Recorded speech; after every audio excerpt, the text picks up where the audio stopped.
There's a new day dawning, the time is at hand, where the glory of the Lord will be revealed to every man. Open the door, open the door, open the door, and let the King of Glory in. Open the door. Open the door, open the door, and let the King of Glory in. All right, let the King of Glory in. Open up the door. Starts right now. So playing Why, You Heavenly Gates. Apostle John was on the island of Patmos. He was in prison for the testimony of Jesus Christ. They heard a sound behind him. He said, behold, I looked. There was a door standing open in heaven, and I heard a voice which was like a trumpet speaking with me, saying, come up here, and I will share the things which must take place. That's what we need, my friends. The heavenly perspective of the things that are going on in the world around us, the things that the Word of God foretold would come to pass, those things which must take place, those things which are taking place even now. That is what this broadcast is all about, discussing the issues of the day and discerning the times in which we live from a biblical perspective and world view.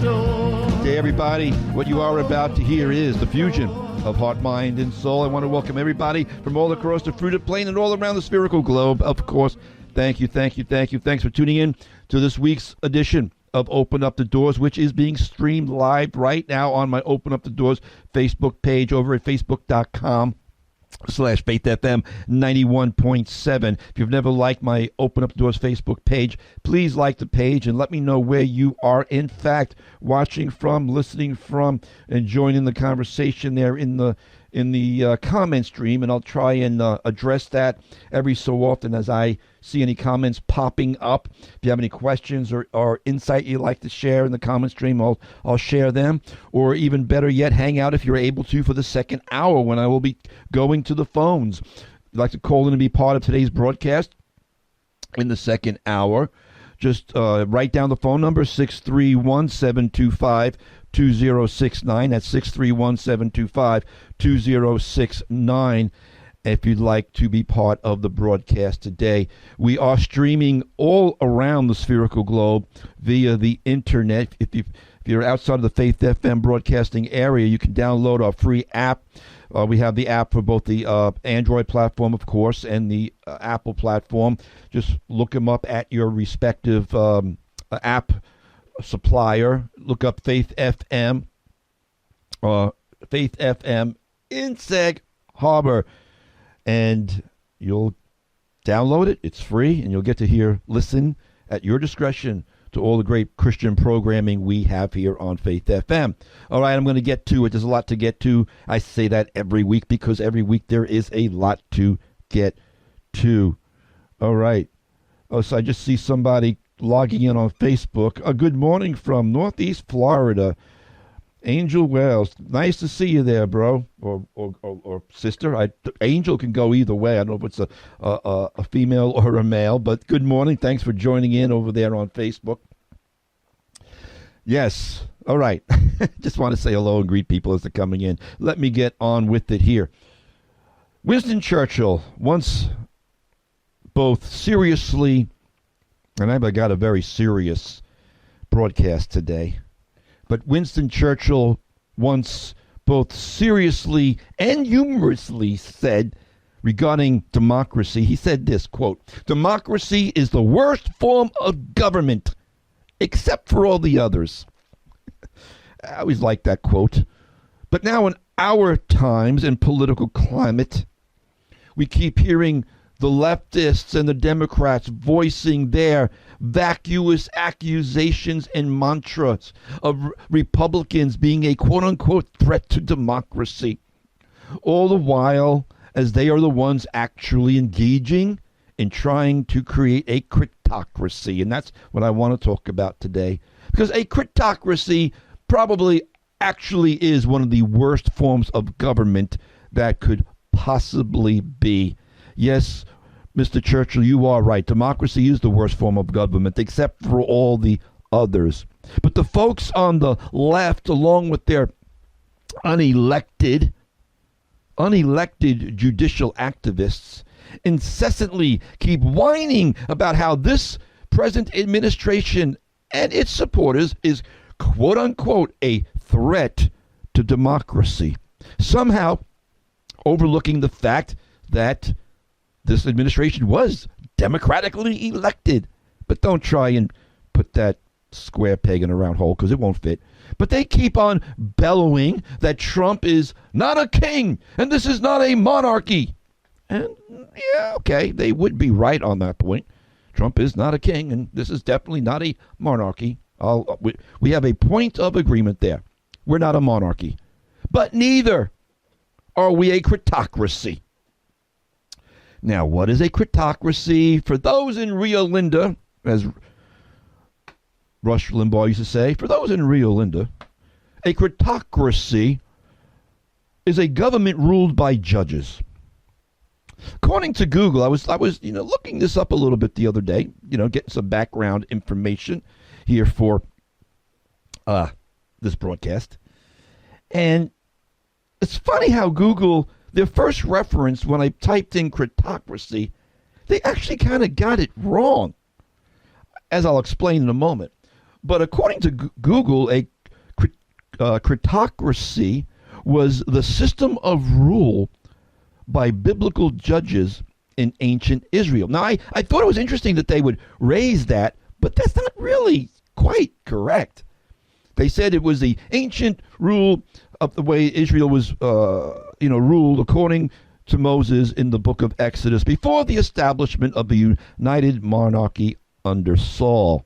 I thought that was an interesting thing for Google to pop up, but it's actually kind of a wrong characterization of the biblical record. And I'm not going to go through all of that, but for instance, Deuteronomy 16:18. I'm not going to get into the weeds of that. I've covered this many times before.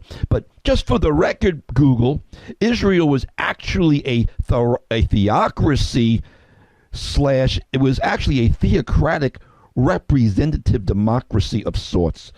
According to the tribes, Moses, under the advice of his father-in-law Jethro, called out the 12 tribes and told them to choose out men amongst themselves to be leaders over 10s and 20s and 50s and 100s. And you could see that in both Numbers and especially Deuteronomy, Leviticus. I don't want to get into all that again, but it was the beginnings of a representative democracy according to the tribes under the rule of God, a theocracy, whose rule of law, of course, was based on the law of Moses as given in the Torah. In other words, to make some allegorical connections, their constitution, so to speak.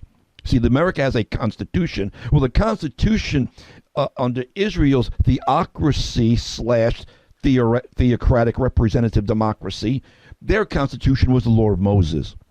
So the judges that were appointed by Moses were only meant to settle disputes based upon that law. Sound familiar? Because, yeah, that's how America is set up as well, because we have a Judeo-Christian foundation and heritage.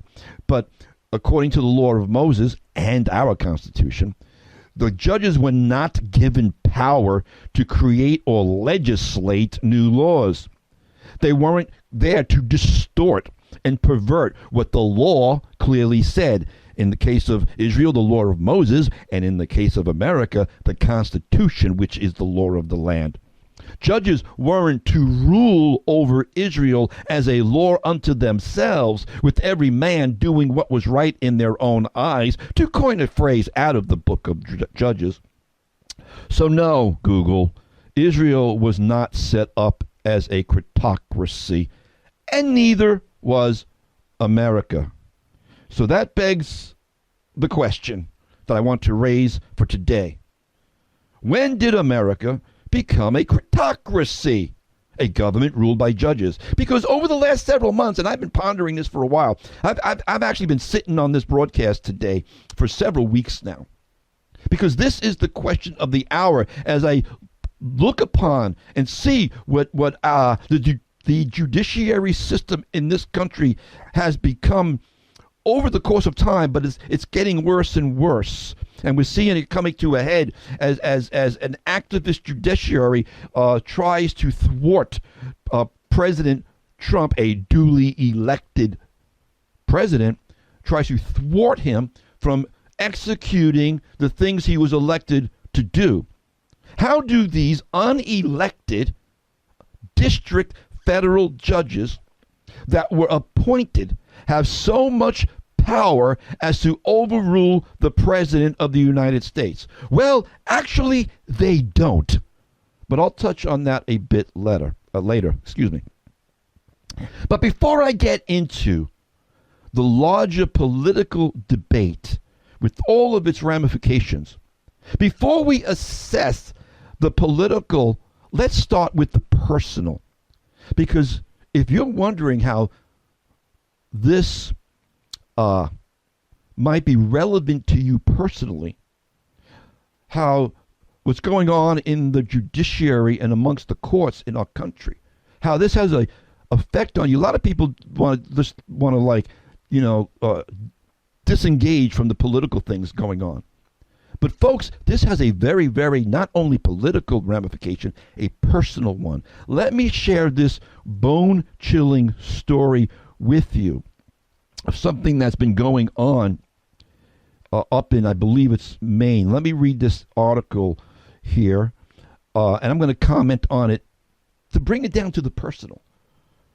A mother whose constitutional rights were violated by a Maine judge, Maine as in the state of Maine, hearing a custody dispute, has taken the fight to the Supreme Court. The case involves a radical ruling from Jennifer Knopfsinger, a judge who heard a custody case, who ordered, listen to this judge ordered that the mother was not allowed to take her 11-year-old daughter to an evangelical Christian church. Oh, isn't that just so precious? And where do you get the audacity and the gall to order anyone to do such a thing, Miss Abusive Power Judge? But I'm commenting on the article. Let me get back to the article. The case stems from a dispute between the parents.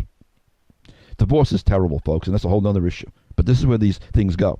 The case stems from a dispute between the parents who separated before their daughter was born. For years, there was no major conflict regarding parenting decisions until the mother and daughter began attending a church together. And the father objected to his daughter wearing T-shirts with Bible verses and expressed outrage when she wanted to be baptized, calling it indoctrination. A major focus of the father's complaint was that Calvary Chapel in Bangor, Maine, teaches the Bible chapter by chapter, verse by verse. Yeah, that's kind of a thing with Calvary Chapels. Full disclosure, Faith FM and the church here is a Calvary Chapel.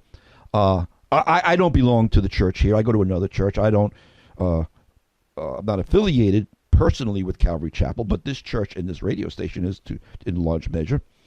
And that's what Calvary Chapel is known for. But anyway, getting back to the article, a major focus of the father's complaint was that Calvary Chapel Bangor teaches the Bible chapter by chapter, verse by verse, an approach that is central to the Calvary Chapel movement, as I just said, nationwide. The judge's order, getting back to this abuse of power and the breaking of the law of this woman's constitutional rights, the judge's order declared that because the mother testified that her daughter's faith in God was more important than anything, good, I'm glad. The Kritocracy found that, quote, Elizabeth's beliefs about Calvary Chapel's teachings have eclipsed her ability to make the decisions that are in her daughter's best interests. Can you actually believe this is happening in the United States of America? This is what I want to get at on the personal level of why what I'm going to share with you about a Kritocracy is so important. Don't just dismiss it as some kind of political thing out there that won't affect you. because this is the spirit and the root of it. These judges thinking that they can create law and usurp law and go above the law of the Constitution in your government, in this government. This is outrageous. Get back to the article. Chairman Matt Staver, who I do believe is one of the lawyers involved. Anyway, Chairman Matt Staver said, quote, Calvary Chapel is not a cult, and it's not. Calvary Chapel is not a cult. The custody order banning a mother from taking her child to a Christian church because of its biblical teachings regarding a marriage and human sexuality violates the First Amendment. Now, yeah, that's like, this is like Constitution 101. You would think a judge would know this. No, these judges think they're above the law. These judges think they make the law. The custody order cannot prohibit the mother from taking her daughter to church. The implications of this order pose a serious threat to religious freedom. You got that straight. The judge granted the father who objects to the Christian teachings of the church, quote, the sole right to govern the girl's religious activities. Really? Huh. I got news for everyone involved with this. No, he doesn't. The sole right to govern a person's religious activities is the person themselves, by the way. But I digress. So the High Court, the Supreme Court, is now being asked to reverse, and I'm sure they will. This is so obviously egregious. But the High Court is being asked to reverse this unlawful custody order and to restore the mother's First Amendment right to pass on her religious beliefs. The judge, in this case, adopted the ideology of a leftist teacher from California who was hired by the father. That teacher, Jana Lakic, told the judge, quote, that cults usually have a charismatic authoritarian leader who teach about a transcendent belief system that offers answers and promises some sort of salvation. Wow. So you're not. This is such a violation of like conscience, such a violation of the First Amendment. So it's mind-boggling that this even got into a court. But this is where this is going, and already is there. This person who was hired by the father as his lawyer testified that she had studied Calvary Chapel Church and found that the church's pastor was a charismatic speaker. Well, I hope all pastors are, honestly, but that's another subject down the road. Found that the church's pastor was a charismatic speaker who spoke authoritatively in his messages. Yeah, that's called being a pastor, lady. And that he had asserted his messages were objective truth. Yeah, that's kind of what we do here in the Church of Jesus Christ, no matter what denomination it is. That's what a good pastor does. He speaks the word of God in truth authoritatively, excuse me, I'm getting hot under the collar here because this is insane. So now they start bringing the psychologists in. But of course, the legal team noted that, let me go further down here.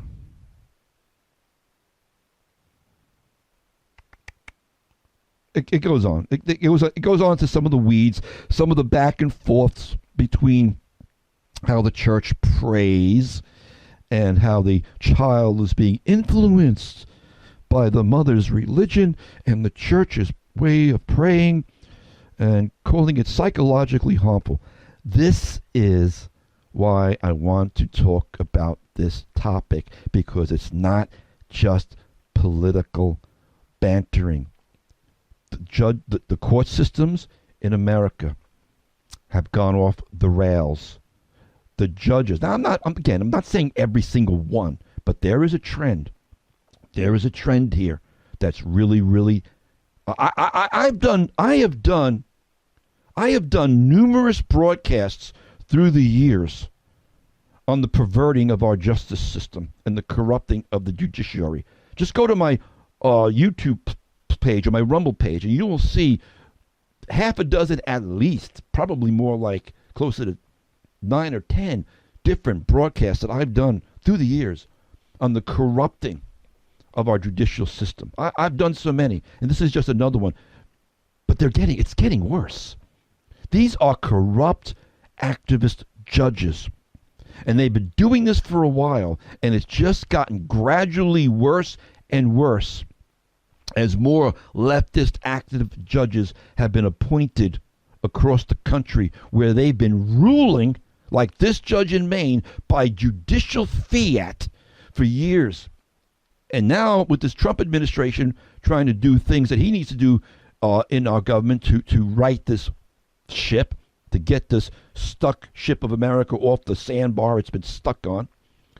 Now these leftist judges are again leaving their lane to stop him. It's coming to a head. And I want to say this, but I'll elaborate more on it when I return from this break. Congress does have a constitutional right. Congress has a constitutional authority to push back on these rogue judges and to clip their wings a little bit. And they had better start to do it. But I'll get more on that when I come back. Here's a tune by Catherine Scott, Will Justice Reign? Keep it right here on Faith FM, and I'll be back. Earth groans and waits, will justice reign?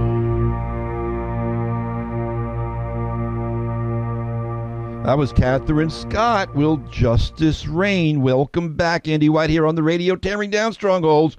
You are listening to Open Up the Doors, Integrity in Broadcasting here on Faith FM, WEGB 90.7 and 93.3 in that peak, WEGQ 91.7 in Quag. And we are a lighthouse, beaming the light of truth and reality to those groping around in a dark miasma of an alternative universe. And speaking of a dark miasma of an alternative universe, I'll get to that, I think, a little bit more. I got so much here on my plate, but let me do a little background here to get this into a framed narrative, because we're often reminded that we have three separate and co-equal branches of government. And again, that's essentially true, but not quite exactly true. Because the term co-equal might be a little misleading, because the judiciary, according to our founders and the Constitution, was meant to be the weakest of the three branches of government. Let me say that again. The judicial branch was meant to be the weakest of the three government branches. But the left and the judicial activists have sought and fought to make it the strongest. And we've allowed them to do it to a point where we've got some problems now. Because these activist judges and courts have gone beyond the boundaries of their constitutional authority, and they are abusing their powers. See, according to the founding fathers, folks, particularly Alexander Hamilton, the judiciary was designed to be the weakest branch of government, as I just said. But Hamilton argued in Federalist number 78, and I'm not going to read it now on the air. I don't have the time to do that, but go look up Federalist number 78. But he writes that the judiciary lacks the power to enforce laws like the executive branch with its quote-unquote sword. They've got the power, or to control resources like the legislature with its power of the purse. Alexander Hamilton emphasized that the judiciary's primary role, as it was in ancient Israel under the law of Moses, by the way, but Hamilton emphasized that the judiciary's primary role is to interpret laws and ensure they align with the Constitution. In Federalist 78, Hamilton wrote that the judiciary has, quote, neither force nor will, but merely judgment.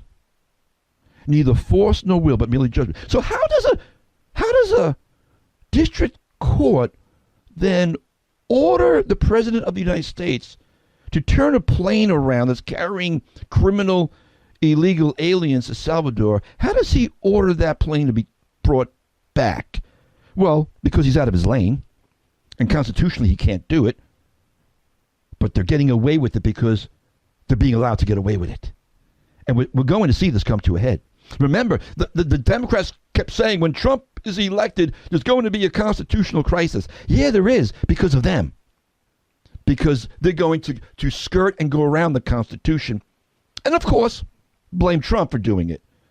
But again, as we know, that they are miscreants and they are liars. But getting back to Hamilton, who said the judiciary has neither force nor will, but merely judgment, he argued that the judicial branch relies on the other two branches to enforce its decisions. So all the Supreme Court can technically do, or a federal judge for that matter, can technically do, is say, hey, Congress, we think that the president is doing this. And if that be the case, then Congress can make a law to stop the president, not the court. So when did America become a Kritocracy? Because, folks, I'm telling you right now, what's going on is very dangerous. Former Speaker of the House, Newt Gingrich, recently commented that what is going on with the American judiciary is, quote, a judicial coup d'etat. Waves of court orders blocking Trump's agenda are a judicial coup d'etat, according to Newt Gingrich, and he's right. I heard someone else comment, quote, if any judge anywhere can block every presidential order everywhere, we do not have a democracy. We have tyranny of the judiciary. Or to use a technical term, a Kritocracy, and not a democracy with three branches of government. Because Democrats will use their judges, and they are, to block everything that Trump is trying to do to get this country back on track. It's not about whether their position is valid. It's just about obstruction and stopping Trump from upsetting their agenda. Upsetting their agenda of bringing in millions and millions of illegal aliens to radically transform the demographic of America. It's amazing how for 4 years Biden kept saying, oh, we need Congress to stop the border. We need Congress to stop what's going on the border. And like Trump said, you didn't need Congress. You didn't need any new laws. All the laws are already on the books. What you needed was a new president. And that's what we got. And now the border crossings are down 99.999%. And that's a fact. In 100 days, in 3 months, just over 3 months, Trump has completely shut down the border. And he's done it by just using existing law. That's all we were talking about and crying about during all of Biden's presidency, was just enforce the law. But no, they weren't enforcing the law. They were breaking immigration law. But I won't digress too much. But here's the thing, folks.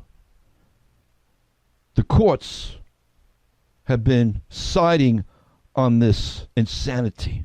In a recent Federalist magazine, very recent, this week, the Federalist magazine, in a article titled SCOTUS, the Supreme Court of the United States, SCOTUS' refusal to end the leftist judicial coup is damaging its credibility more than the media ever could.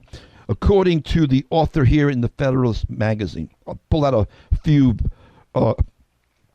cogent paragraphs. Again, I won't read the whole article, but the Federalist goes on to say, not a day seems to go by without some activist lower court judge issuing an overreaching injunction blocking part of President Trump's agenda. Throughout Wednesday and Thursday alone, I think it's talking about last week, judges across multiple venues handed down decrees barring numerous executive actions taken by the president since returning to office. From DEI to election policy, these cases are but a few of the more than 170 lawsuits. Think about that. In 90 days, the Democrat courts have brought 170 lawsuits against the president. Democrats and left-wing political actors have filed to sabotage Trump and the 77 million Americans who voted for him. By way of Kritocracy, my friends. Despite this clear effort to destroy American democracy, the article goes on to say, via a judicial coup, the U.S. Supreme Court seems to have no interest in stopping it. Well, except for Samuel Alito and Clarence Thomas. They've been crying out against it, but they're only two, and the majority of the court has been silent or just stepping back from it.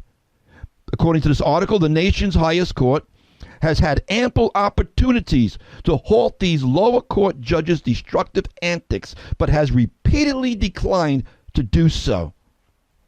Supreme Court Justice Samuel Alito has castigated his fellow justices in one of his recent dissents against the ruling of the majority opinion. Alito underscored the overreaching nature of the lower court's order and chastened the majority for its unwillingness to shut down the abusive behavior of the lower courts.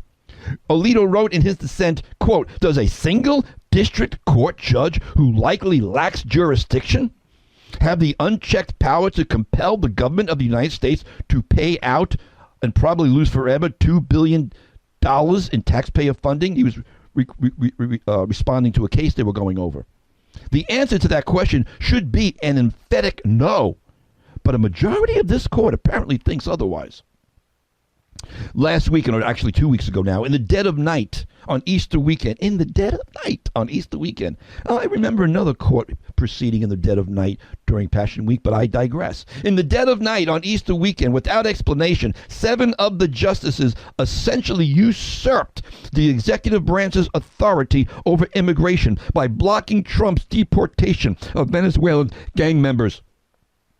Associate Justices Clarence Thomas and Alito dissented, with the latter again penning a scathing opinion, blasting the majority's, quote, unprecedented and legally questionable actions.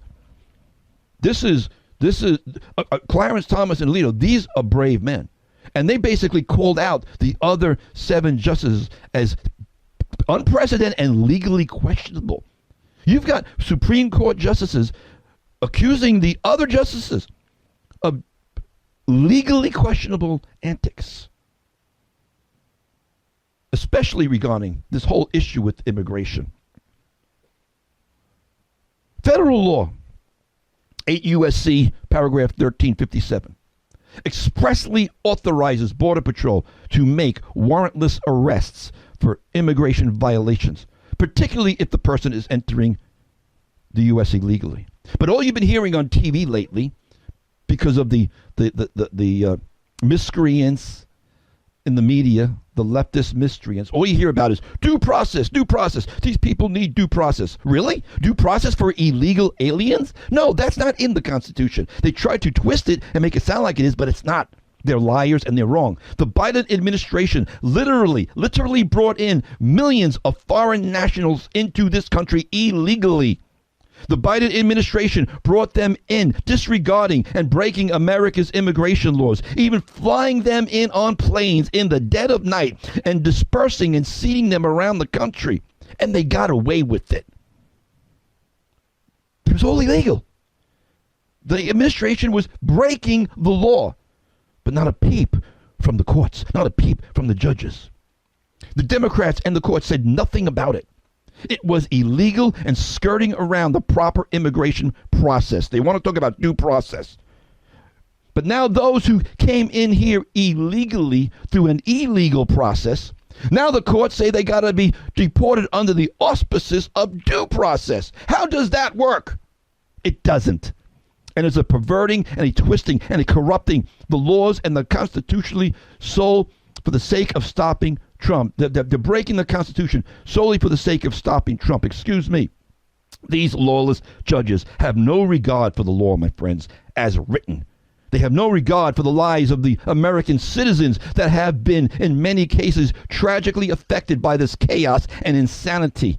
Murderers, rapists, wife beaters, drug dealers, gang members who are here illegally. Democrats protect and even release them back into the sanctuary cities where they then commit more crimes. And the courts side with the criminals and say, due process, due process. I want to quote from Alan Dershowitz. I saw a quote of his the other day. There's something wrong with a country that values judges who violate the law. And I'm reminded of what the psalmist wrote, Asaph wrote in Psalm 82. I wish I had the time to really delve into Psalm 82 because there's a lot that's beneath the surface of this. It's normally on the surface just seems to be a rebuke against corrupt judges, but there's a lot more going on, but I can't get into that. But in Psalm 82, the psalmist writes, God has taken his place in the divine council. In the midst of the gods, he holds judgment. Now, a lot of commentators refer that to being the judges that were set up. They were called gods, but it's really a lot more than that. I can't get into it. But let's just go by what the common thing is, the common interpretation of this is, because it still fits. God has taken his place in the divine council. In the midst of the gods, he holds judgment. How long will you judge unjustly and show partiality to the wicked? Psalm 82, verses 1 and 2. God says to these wicked, corrupt judges, how long will you defend evil people? How long will you show greater kindness to the wicked than you do to the innocent? He says, you know nothing, you judges, you gods, quote unquote, small g. You know nothing. You don't understand. You walk in the dark while the world is falling apart. Again, there's so much I could get into with this. I don't have the time right now, but it is apropos and it is fitting. And I want to show you the interconnection and the relation between what's going on in the public realm and in the political realm with biblical principle and precept upon precept. But before I go to a break, let me mention that today is the National Day of Prayer. And both America and the church need prayer on so many different levels. But there are two wonderful words in the Bible. Two words that we could place our faith and hope and anchor on. You know what those two words are? But God. Here's a tune called Prayer. I'll be right back.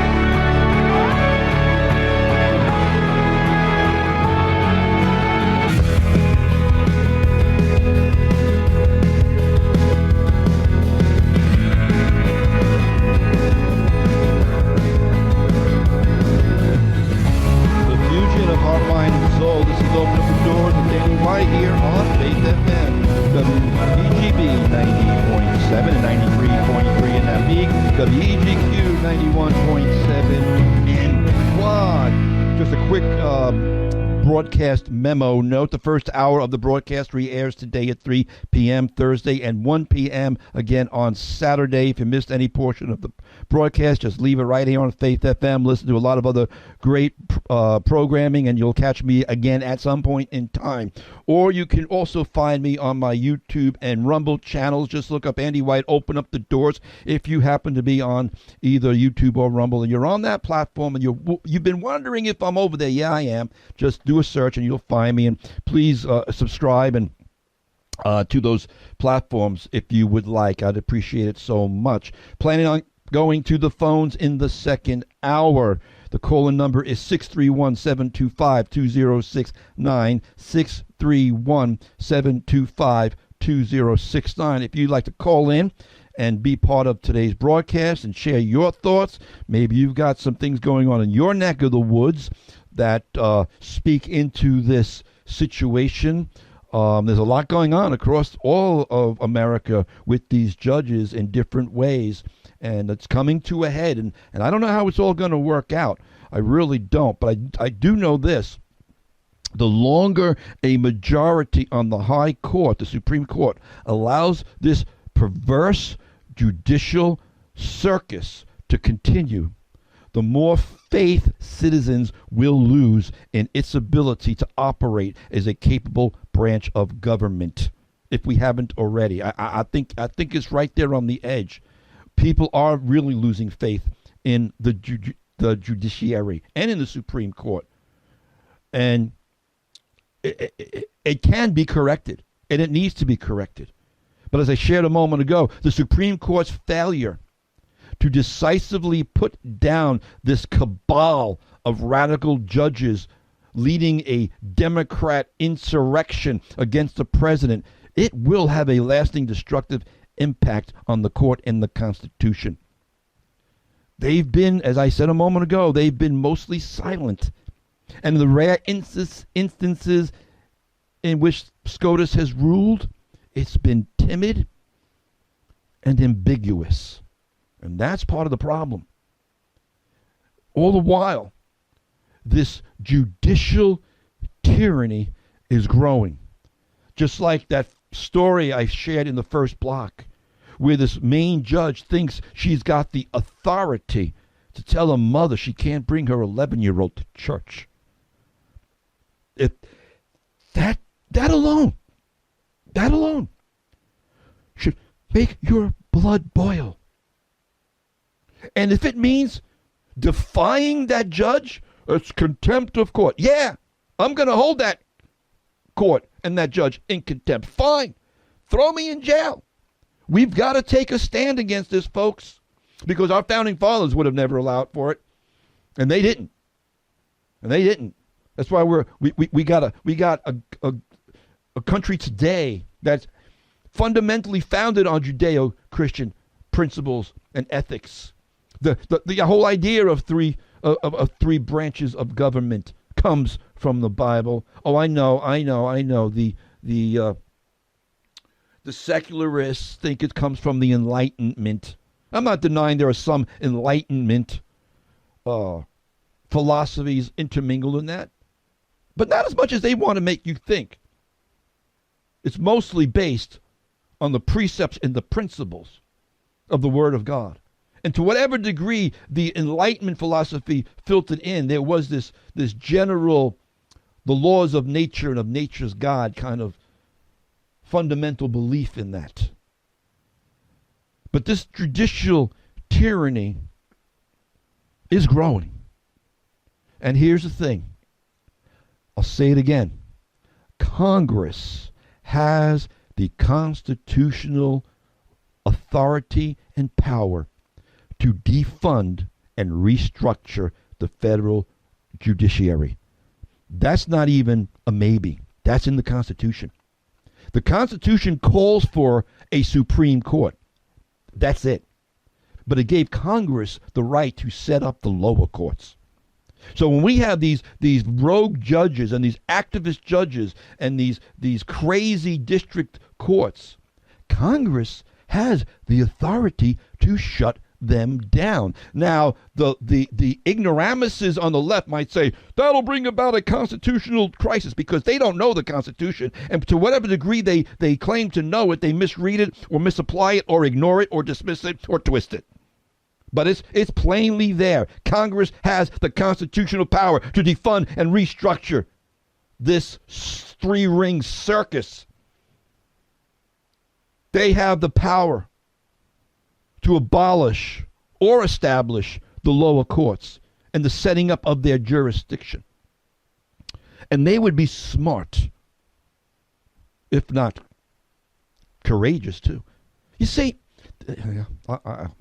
they would, let me just say this, they would be smart to get off their hands and get it done ASAP, because it's getting dangerous. It's getting dangerous. Did you hear about this other bozo? I'll just say this quickly, because there's a long list of these judicial clowns posing as judges. But I'm running out of time in this first hour. But let me touch on this really quickly. Did you hear about this guy over in New Mexico, I believe it was? This county judge, Dona Ana County Judge Joel Cano. He was renting a guest house on his property to a guy named Christian Ortega Lopez, who turned out to be a Tren de Aragua gang member. And the FBI showed up at this judge's house to arrest this Tren de Aragua gang member. He was living at the judge's house. The judge says, quote, "Oh, I didn't know he was part of this gang. I didn't know his associations with Tren de Aragua." Well, this is just the judge. The guy is an illegal alien. Even if he wasn't a gang member, this judge is housing an illegal alien. This illegal alien gang member was living in his home. And there are multiple pictures of the judge and this guy and his friends hanging out and partying together on the internet. And he says he didn't know. No discernment in this judge? Bad judgment in this judge? That would be an understatement. But let me quote out of Psalm 82 again, because the Lord's indictment against corrupt judges is perfect here. Because this judge says, I didn't know. Oh, I see nothing, I know nothing. And that's what Psalm 82 said about the corrupt judges. God said, you know nothing. You don't understand. You walk in the dark while the world is falling apart. Amazingly enough, with this particular instance, a beam of light broke through the judicial miasma. Because this judge, Joel Cano, he was forced to resign after the humiliation and the outcry. But now he's been banned by the New Mexico Supreme Court from ever sitting on the bench again.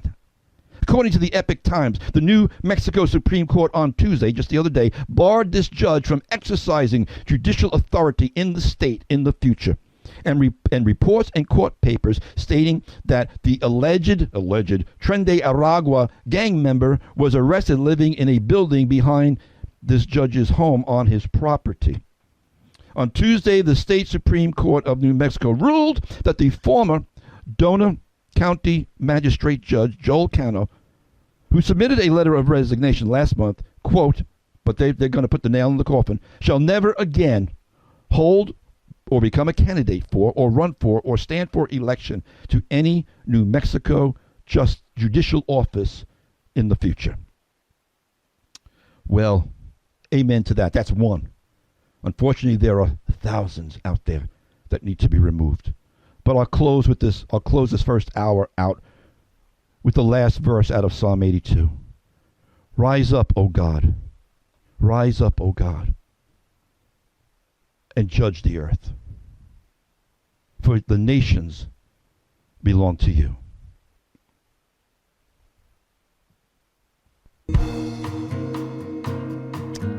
I'm out of time for this first hour.